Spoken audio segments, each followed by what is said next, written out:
অনেককাল আগে কুসুমপুর বলে এক গ্রাম ছিল। সেই গ্রামে একজন নাপিত বাস করত এবং সে ছিল খুবই গরিব। কিন্তু তাদের ঘরে কোনোদিন সুখ শান্তি বলে ছিল না। বউ দিন রাত শুধু ঘ্যান ঘ্যান করত। ওই দেখো, আজও আমার পেট ভরলো না। আট পেটা খেয়ে কি কারোর পেট ভরে? রাতেও বউয়ের বকবকানির জ্বালায় নাপিত ভালোভাবে ঘুমোতে পারত না। বউ কেবলই বলতো, খাওয়াতে পারবে না তো আমাকে বিয়ে করার শখ হয়েছিল কেন? যাদের চাল চুলো নেই তাদের আবার বিয়ে করা কেন? বাপের বাড়িতে দুবেলা পেট ভরে খেতাম, এখানে এসেছি উপোস করতে।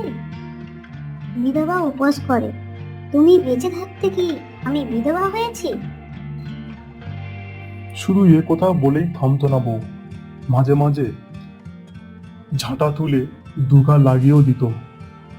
একদিন ওই রকম খ্যাংড়া বাড়ি খেয়ে লজ্জায় অপমানে নিজেকে ধিক্কা দিতে দিতে নাপিত তার খুঁড়ের থলিটি নিয়ে বাড়ি ছেড়ে চলে গেল। আর মনে মনে সে প্রতিজ্ঞা করল, কিছু টাকা কড়ি না জমিয়ে আর কখনো সে বাড়িতে ফিরে আসবে না। সারাদিন গ্রাম থেকে গ্রামে ঘুরে সন্ধেবেলা নাপিত একটা বনের ধারে পৌঁছলো এবং সকাল থেকে সে হেঁটে হেঁটে সে এখন বড়ই ক্লান্ত হয়ে পড়েছিল। তাই একটা গাছের গুড়ির ঠেস দিয়ে বসে অনেকক্ষণ ধরে মনের দুঃখ নিয়ে খুব বিলাপ করতে লাগলো। এখন হয়েছে কি, ওই যে গাছে ঠেস দিয়ে বসেছিল নাপিত, সেই গাছের উপরে থাকতো এক পেত্নী। তাই গাছের গোড়ায় একটা জ্যান্ত মানুষকে দেখে পেত্নীর তার ঘাড় মটকাবার ইচ্ছা হলো। সঙ্গে সঙ্গে উপর থেকে পেত্নীর নিচে নেমে এসে এই লম্বা লম্বা তাল গাছের মতো ভূতটা দু হাত বাড়িয়ে এত বড় হাঁ করে নাপিতের সামনে এসে হাজির হলো। নাপিত তা দেখে তার চক্ষু চমৎকার হয়ে গেল। ভূত বলল, ওরে নাপিত, এবার তোর কান মটকাবো, তোকে রক্ষা করবে কে বল? তাকে দেখে তো নাপিতের গায়ে রক্ত হিম ও চুল দাড়ি খাড়া হয়ে গেল। তবু তার মাথা গুলিয়ে গেল না। কে না জানে যে নাপিতের মতন বুদ্ধি কারো হয় না। নাপিত বলল, কি বললি রে পেতনি, আমার ঘাড় মটকাবি নাকি? দাঁড়া, আজ রাতে তোর তোর মতো কত পেতনিকে ধরে আমি ঝুড়িতে পরে রেখেছি, তোকে একবার দেখাই। তুই এসেছিস ভালোই হয়েছে, আমার আরেকটা পেতনি দরকার ছিল। এই না বলে নাপিত তার থলির ভিতর থেকে একটা ছোট্ট আয়না বের করে পেতনির সামনে ধরতেই পেতনি নিজের মুখ নিজেই দেখে ভয় পেয়ে গেল। এবং ওই সময় নাপিত বলল, ওরে পেতনি, এবার তোকেও ধরে থলিতে বাঁধবো, তুই ওদের সঙ্গী হবি। আয়নায় নিজের মুখ দেখে পেতনি চমকে গেল এবং সে ভাবলো, নাপিত তো সত্যিই কোথায় বলছে। ভূত ধরাই ওর সব। ভয়ে কাঁপতে কাঁপতে ভূত বলল, মশাই, ও নাপিত মশাই, আপনি যা বলেন আমি তাই করবো, কিন্তু তাই আমাকে থলিতে মারবেন না। আপনি যা চান আমি তাই দেব। নাপিত বলল, তোকে দিয়ে বিশ্বাস কি?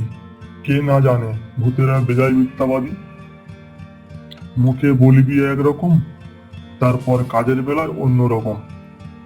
ভূত বলল, না না মশাই, আমার উপর কৃপা করুন, বলুন কি করতে চান। যদি না এনে দিই তখন থলিতে বাঁধবেন।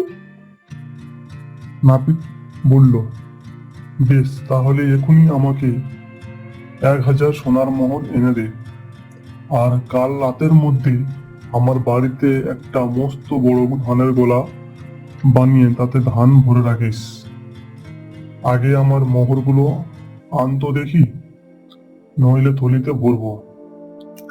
ভূত পড়ল, না না বাবা, এখনই জানছি। এই বলে কোথায় যেন গিয়ে কিছুক্ষণ বাদেই এক থলি মোহর এনে নাপিতের সামনে ফেললো। নাপিত থলি খুলে দেখে তাতে 1000 সোনার মোহর। তখন নাপিত মহা খুশি হয়। নাপিত তখন সেই ভূতকে বলল, দেখিস কাল রাতের মধ্যে আমার ধানের গোলাটা বানিয়ে তাতে ধান যেন ভরে রাখিস, এখন যেতে পারিস। ভূত অমনি চোঁ চোঁ করে দৌড় দিল। ভোরবেলা থলি ভরা মোহর নিয়ে নাপিত নিজের বাড়িতে এসে দরজায় ধাক্কা দিল। এদিকে বউ তো সারাদিন কেঁদে কেঁদে সারা। কেন সে তার অমন ভালো মানুষ স্বামীকে রাগের মাথায় খ্যাংড়া বাড়ি মেরে বসলো। উঠে এসে দরজা খুলে তার নাপিতের পায়ে পড়ল। তারপর স্বামী যখন থলির মুখ খুলে মাটিতে এক পাহাড় মোহর ঢালল, তা দেখে তার বউয়ের চোখ কপালে উঠে গেল। পরে রাতে ভূতটা থলি বাঁধা হবার ভয়ে কাঁপতে কাঁপতে নাপিতের বাড়িতে একটা মস্ত ধানের গোলা বানিয়ে দিল এবং তাতে ধান ভরে দিল। এইভাবে পেতনি পিঠে করে ধান নিয়ে এনে গোলা বোঝাই করার সময় ভূতের খুঁড়ো তাই দেখে জিজ্ঞাসা করলো, ওটা কি হচ্ছে? ভূতের পা হয়ে তুই মোটার মতো ধান হয়ে মরিস কেন? তারপর ভূতের কাছে সব কথা শুনে খুড়ো বলল, তুইও যেমন গাধা, অবল্ল থলিতে ভরবে আর তুই অমনি বিশ্বাস করলি? তাই কখন হতে পারে নাকি? তোকে বোকা পেয়ে চালাকি করেছে। ভূত বলল, খুড়ো, তুমি নাপিতের ক্ষমতা সন্দেহ করছো? বেশ, তবে চলো আমার সঙ্গে। এই বলে নাপিতের বাড়ি গিয়ে দুজনে জানলা দিয়ে উঁকি মারলো। নাপিত কিন্তু দমকা হাওয়ায় আর সোজা গন্ধ থেকে ঠিক বুঝতে পেরেছিল যে জানলার কাছে ভূত এসেছে। অমনি জানলার সামনে গিয়ে আয়নাটা তুলে তুলে ধরে এবং নাপিত বলল, কি রে পেতনি, আর একটা কি এনেছিস বুঝি? দাঁড়া, সেটাকেও থলিতে ভরি। ভূতের খুঁড়ো যেই না আয়নায় নিজের মুখ দেখেছে অমনি তার হাত পা পেটের মধ্যে শিখিয়ে দিয়েছে এবং প্রচন্ড ভয় পেয়ে সে কেঁদে নাপিতকে বলল, ওরে ব্যাপারে ম্যাপ করুন, আর সন্দেহ করবো না। আর একটা গোনা করে সেটাতে ধানের বদলে চাল ভরে দিচ্ছি, আমাকে ছাড়ান দিন। এভাবে দুটো রাত পোহাতে না পোহাতে নাপিত বড়লোক হয়ে গেল। তারপর স্ত্রী ছেলে পুলে নিয়ে সে বাকি জীবনটা সুখে কাটাতে লাগলো। তো বন্ধুরা, গল্পটা কেমন লাগলো? যদি গল্পটি ভালো লেগে থাকে এবং নতুন নতুন গল্প ওরকমই গল্প পেতে আমাদের চ্যানেলটিকে সাবস্ক্রাইব করবেন।